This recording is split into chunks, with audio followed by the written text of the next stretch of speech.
It was a Wednesday afternoon like any other, quiet except for the soft ticking of the clock and the gentle gurgle of my electric kettle. I had just set my mug of chamomile tea on the corner of my desk when my phone buzzed, lighting up with a number I didn't recognize.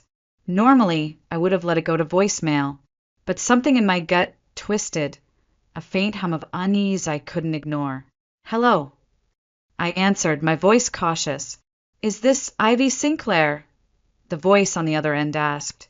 "Male. Calm. Professional." "Yes, speaking," I replied, my fingers tightening slightly around the ceramic handle. "This is Charles from Liberty National Bank.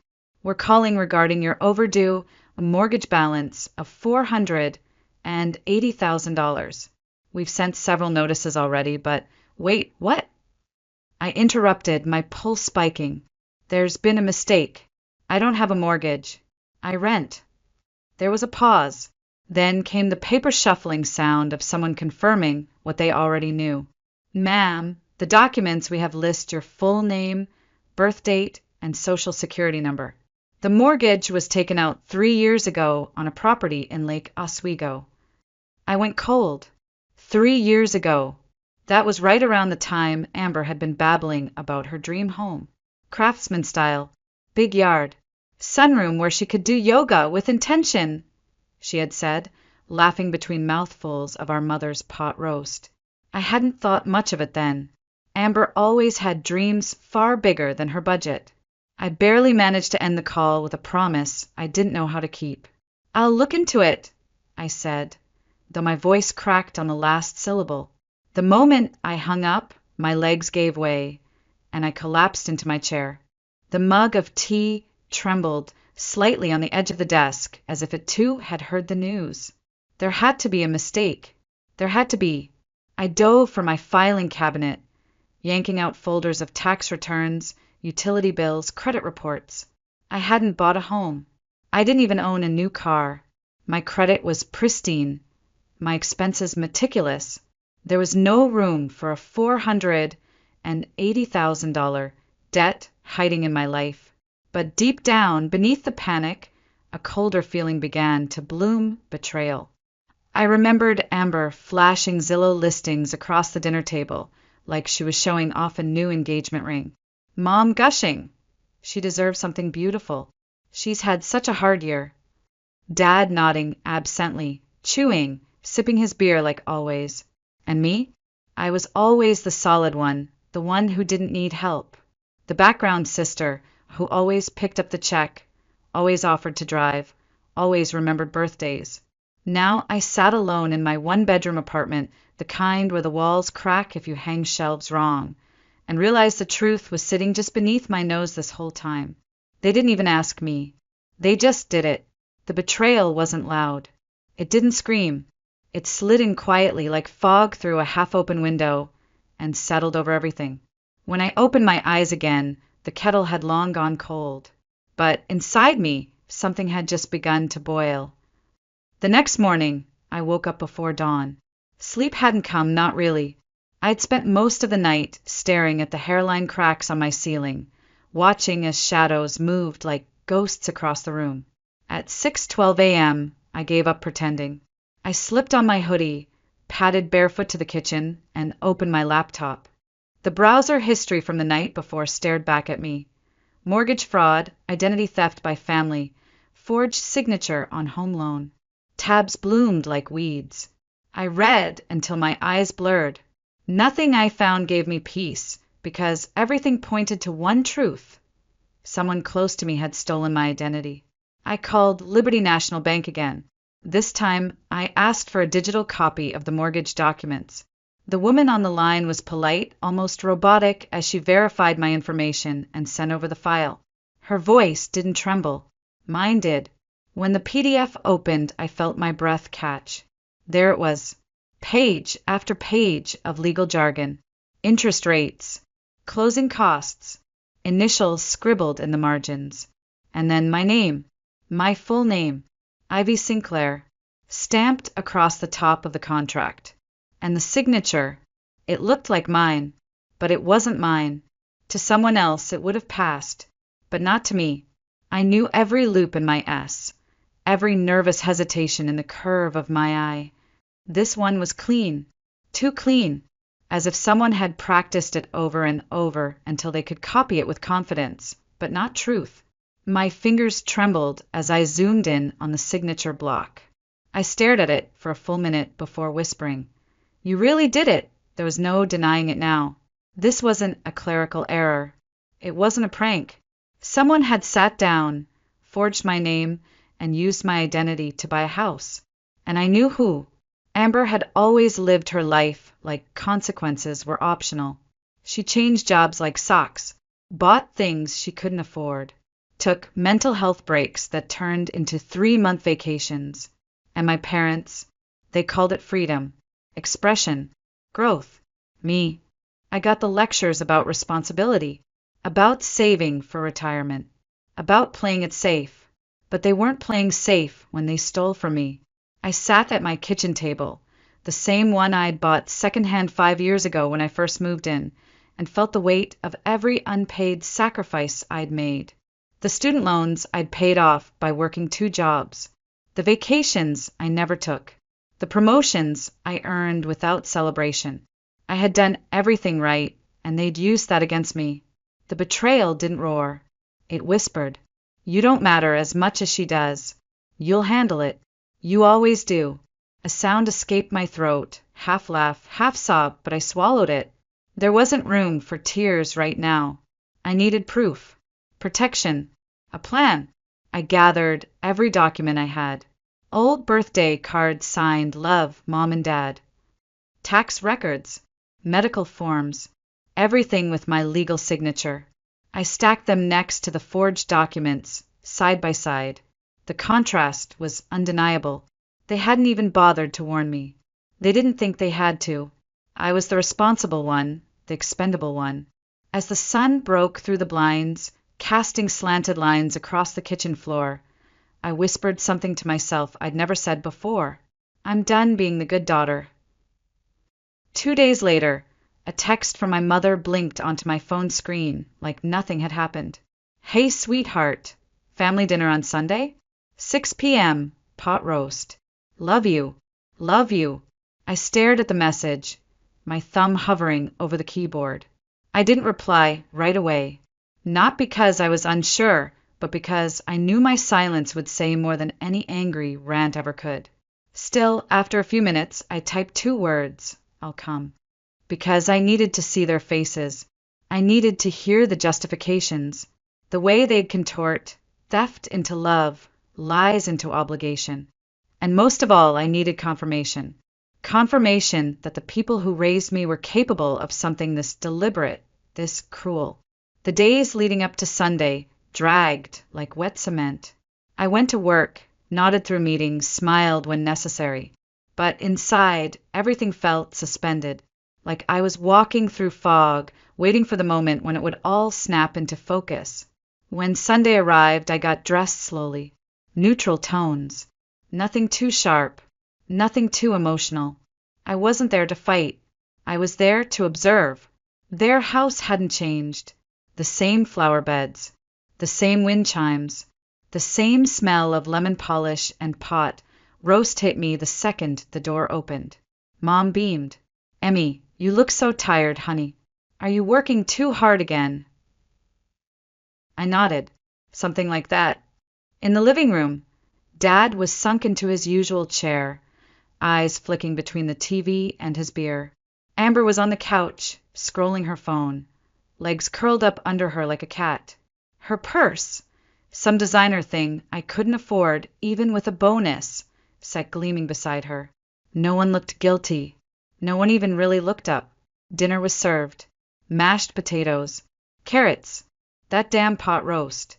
We sat around the table like a perfectly normal family, laughing at things I didn't hear, listening to Amber talk about how landscaping was a nightmare and how her house needed better insulation. I chewed, swallowed, waited. Then, after the dishes were cleared, I placed my napkin down and asked gently, "Does anyone know anything about a mortgage in my name?" The room froze.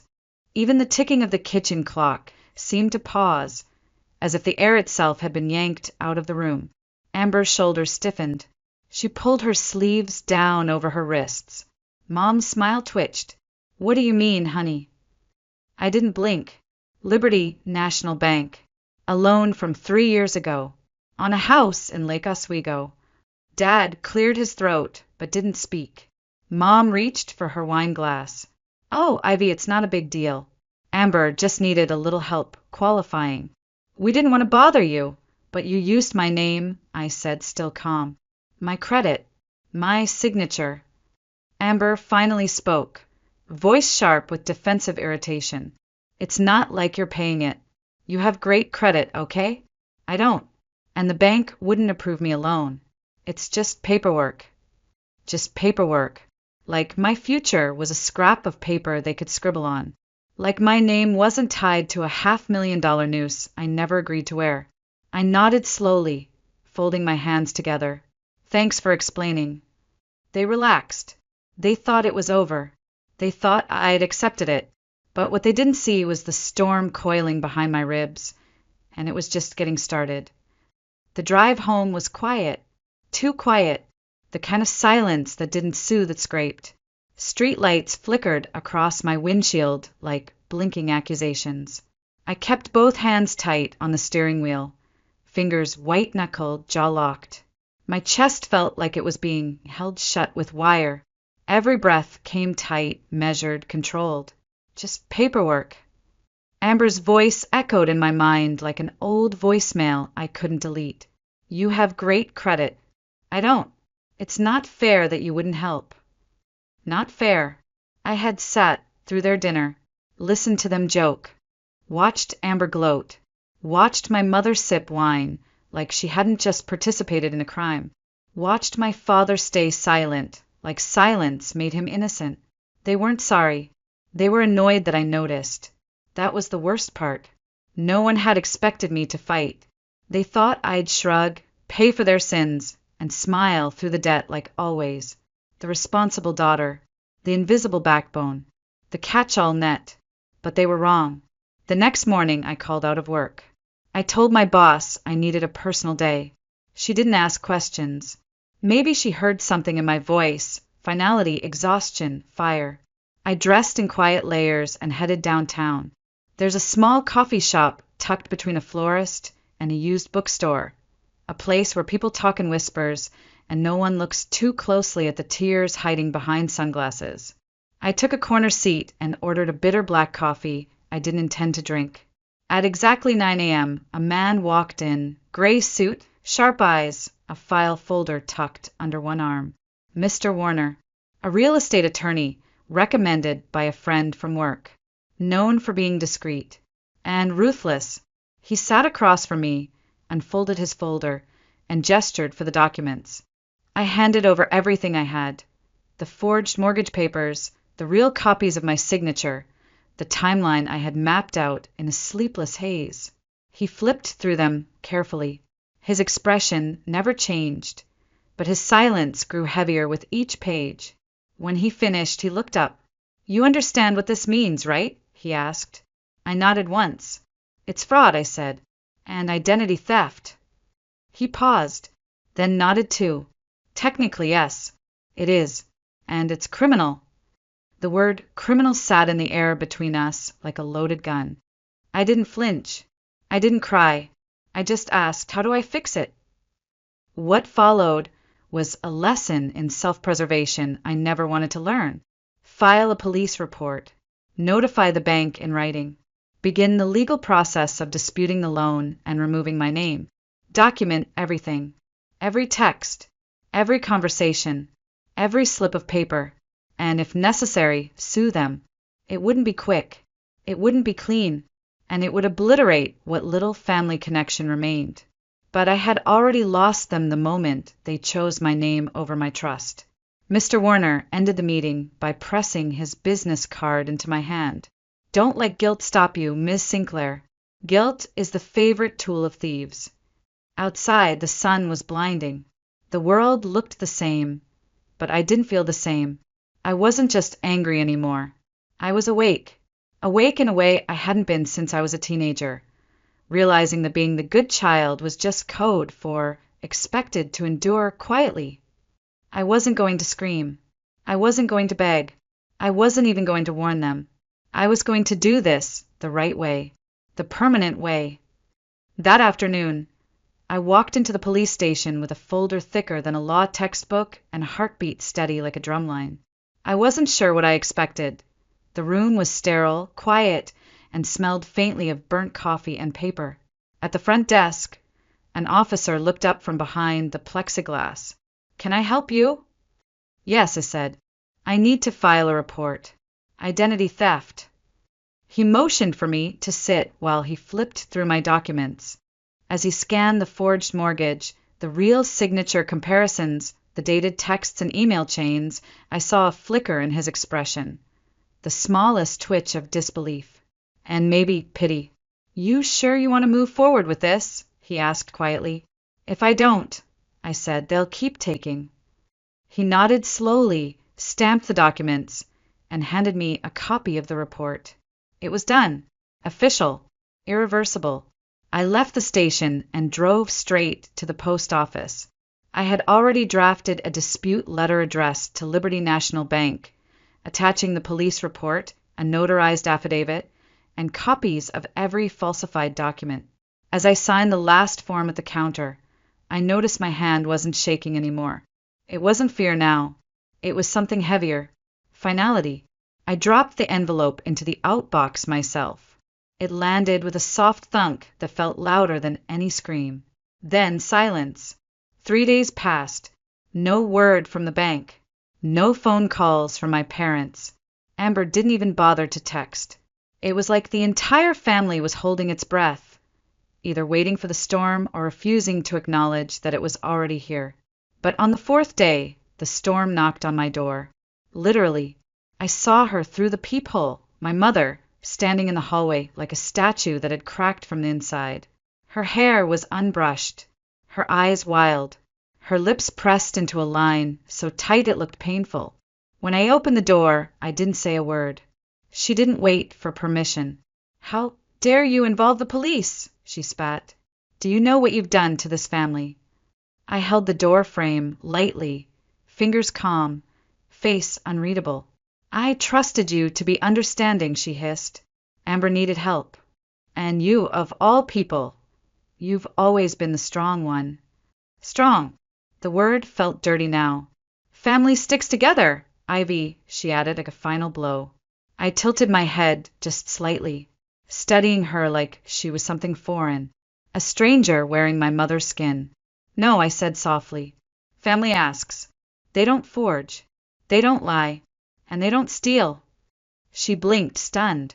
Her mouth opened and closed, searching for a defense that didn't exist.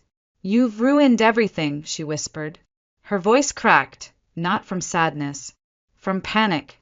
I almost laughed. Almost. But I didn't. I kept my voice steady, velvet-wrapped steel. "I didn't ruin anything," I said. "I just stopped cleaning up your messes." Then I closed the door, and the sound of the latch catching, that soft, final click, was the most powerful thing I had ever done. Later that night, my phone lit up with call after call from Amber. 12 in total. Voicemails piling up like junk mail. I didn't listen to a single one.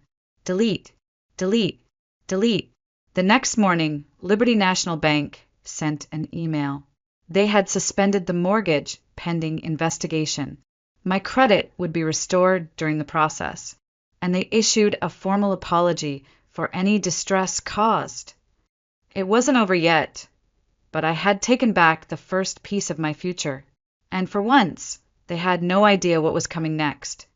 The days that followed were quiet, not peaceful, not yet, but quiet. No calls, no texts, no birthday reminders. No invitations to brunch or family group chats filled with fake cheer. It was as if I'd been erased, like someone took a sponge and wiped my name out of the Sinclair family tree. At first, that silence cut deeper than I wanted to admit, because even when the betrayal is obvious, even when the math is simple, you stole from me, it's still hard to let go of the illusion. The fantasy that family loves unconditionally, that one day they'll see you, choose you, protect you, That didn't happen. What happened instead was peace. A strange, hesitant kind of peace, like a bird perching on a branch after a storm, unsure if the wind has truly passed. I started waking up earlier, not because I had to, but because I wanted the quiet, the kind without dread, the kind that felt earned. I spent Saturdays at the farmer's market, wandering past booths filled with hand-carved spoons and jars of jam with crooked labels. I bought sunflowers once, put them in an old chipped vase on my kitchen table. They didn't match anything in the room, but somehow they belonged. I started hiking again. Just small trails at first, nothing ambitious. But the air was different out there. Clean, steady, the kind that wrapped around your lungs and reminded you, you're still here. One Tuesday evening, on a whim, I signed up for a pottery class. My first bowl came out lopsided, awkward, and entirely useless. I kept it anyway, not because it was good, but because I made it, with my own hands, with no one else's name carved over mine. The legal process continued, slow but steady. Emails from Mr. Warner arrived weekly with updates, forms to sign, affidavits to submit. Every time I saw an envelope with my name, my real name, I felt grounded. This name is mine. This life is mine. Not a loan, not a favor, not a trade for loyalty I never received. There was a time just a few weeks ago when I thought I wanted revenge. Real revenge. I imagined Amber crying on the curb outside a foreclosed house. My parents being sued into silence. All of them finally learning the cost of stealing from the quiet one. But that feeling passed. I didn't want them destroyed. I just wanted distance. Space where their hands couldn't reach. Where their voices didn't drown out my own thoughts. And most of all, I wanted something I had never had before, not in this family, not in this life. Freedom. Not the kind you post about. The real kind. The kind you grow slowly, gently, one boundary at a time. One breath at a time.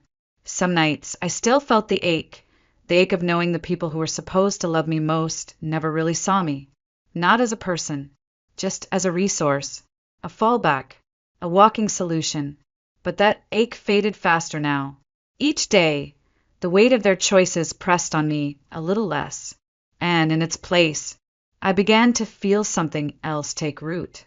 A life, a quiet one, mine.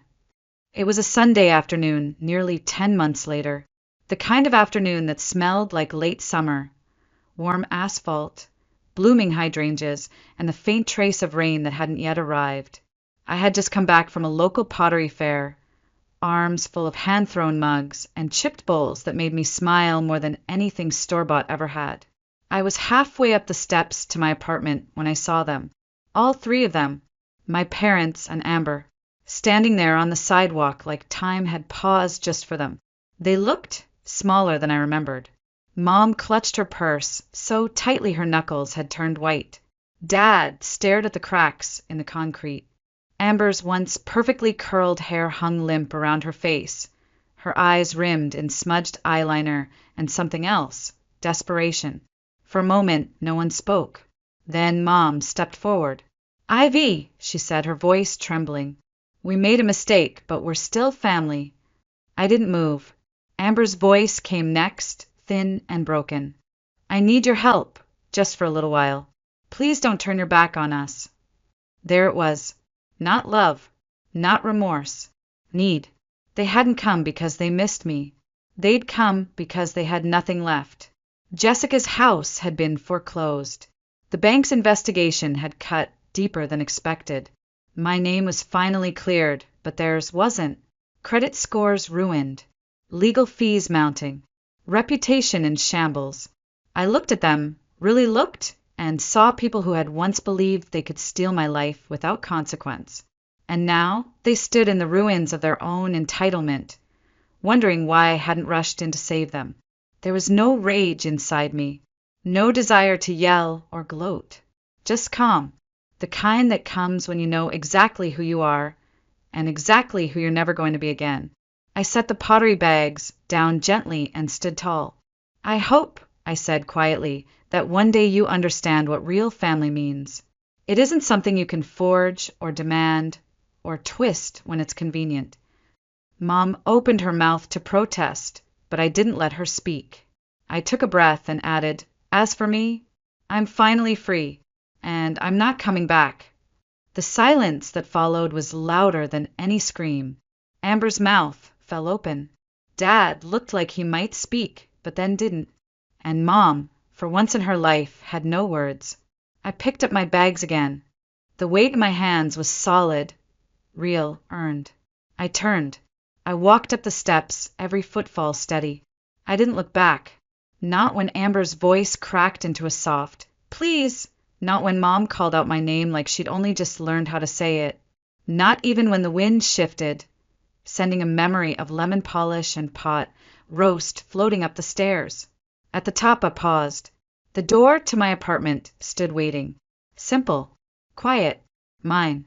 And before I walked inside, I whispered something, not to them, but to myself. Sometimes walking away is the loudest thing you'll ever say. I closed the door behind me with a gentle click, then stood there for a moment, letting the stillness soak into my skin. My apartment smelled faintly of eucalyptus and warm clay.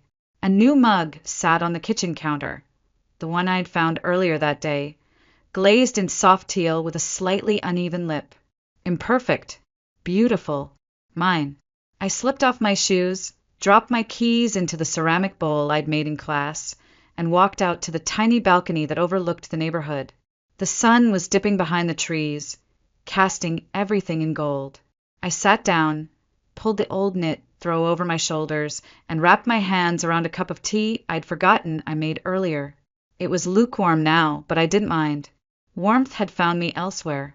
As the city softened into twilight, I thought about the girl I had been, the one who stayed quiet at the dinner table even when she wanted to scream, the one who always picked up the check, the one who clung to the idea of family like it was oxygen, even as it suffocated her.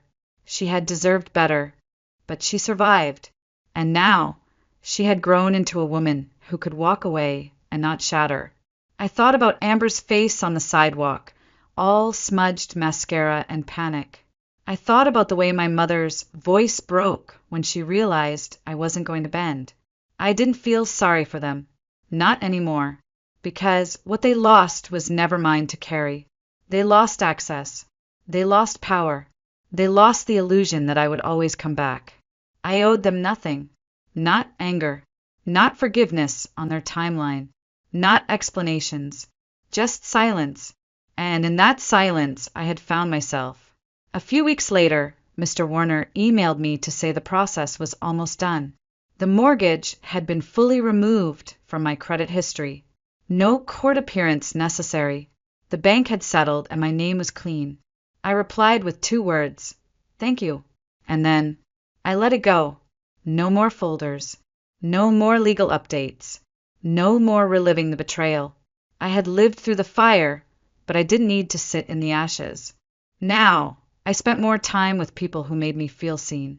Not for what I could do for them, but for who I was when I didn't owe anyone anything.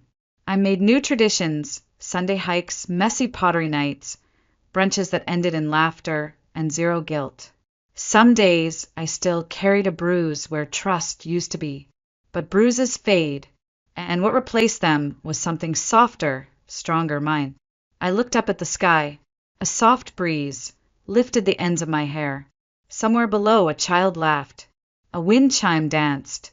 I smiled, not a big smile, not a triumphant one, just the quiet kind that says, "I made it." I whispered one last truth, the one it took me 35 years to believe. Being the strong one doesn't mean staying.